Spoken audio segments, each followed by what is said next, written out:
Chapter 4. Open bracket Yerks. Close bracket. The twin red lights slowed. They turned in a circle and came back toward us. Open bracket. There is no more time. You must decide.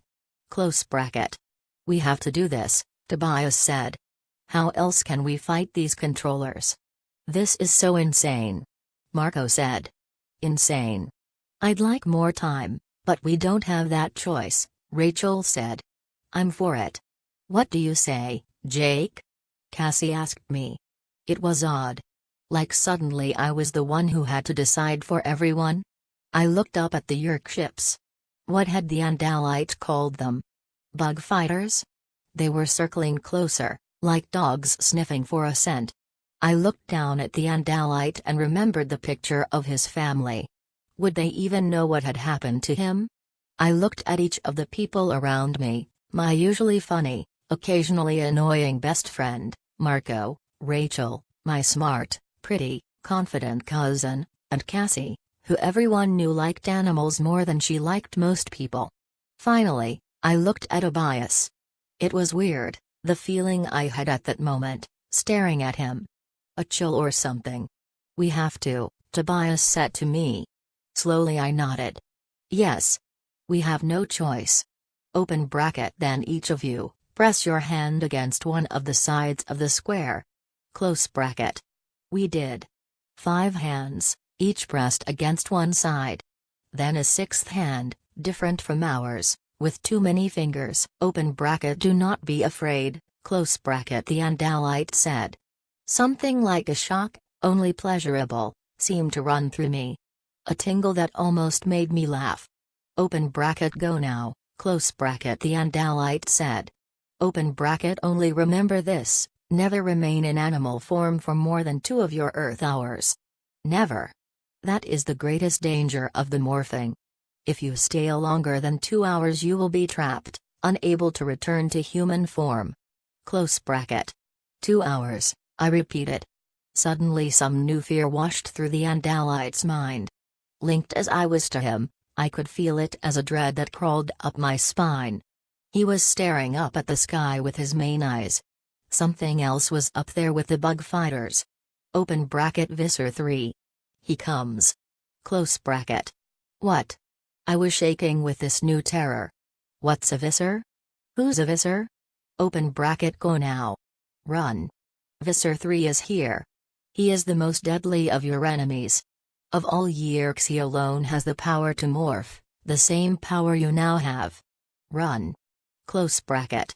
No, we'll stay with you, Rachel said firmly. Maybe we can help. Again it was as if the alien was smiling at us with his eyes. Open bracket. No. You must save yourselves. Save yourselves and save your planet. The Yerks are here. Close bracket. We all looked up, craning our necks. Sure enough, the 2 red lights were sinking toward us, and they had been joined by a 3rd ship, far larger, black as a shadow within a shadow. But how are we supposed to fight these controllers? Rachel demanded. Open bracket. You must find a way. Now run. Close bracket. I jerked from the force of his command. He's right. Run. I yelled. We ran. All but Tobias, who knelt beside the Andalite and took his hand. The Andalite pressed his other hand against Tobias's head. Tobias rocked back, like he'd been shocked. Then he, too, was up and running, stumbling over the loose junk and potholes of the construction site. A beam of bright red light snapped on. It was a spotlight from one of the bug fighters. The beam lit up the fallen Andalite and his ship. A spotlight from the 2nd bug fighter joined the 1st, and the Andalite shone brilliant as a star. I hit the dirt hard. I saw my leg lit up within the circle of that spotlight. I yanked it to me and crawled fast, scraping my elbows and knees over sharp stones. The 5 of us crouched behind a low, crumbled wall, afraid to move, afraid to look, but just as afraid to look away. Slowly the bug fighters descended. It was easy to see where they'd gotten their nickname. They were slightly larger than the Andalite fighter and shaped like legless cockroaches. There were small windows like eyes on the forward thrust head of the bug, and on either side of the head were two very long, very sharp, serrated spears. The Yerk bug fighters touched down, one on either side of the Andalite ship.